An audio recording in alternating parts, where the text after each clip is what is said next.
संत बाळूमामांच्या सेवेत कार्यरत असलेले सेवेकरी कोणत्याही मोबदल्याची अपेक्षा न ठेवता निस्वार्थीपणे सेवा बजावत असतात.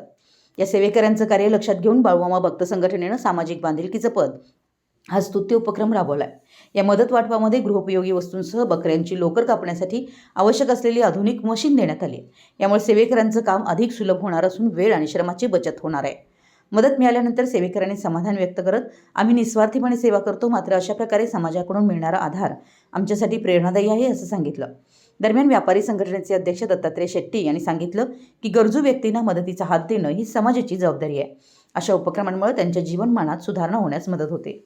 एकंदरीत व्यापारी असोसिएशनने राबवलेल्या या उपक्रमामुळे सेवेकरांना दिलासा मिळाला असून सामाजिक ऐक्याचंही उत्तम उदाहरण घालून दिलंय. मराठी न्यूजसाठी मुरगुडहून सर्जेराव भाट.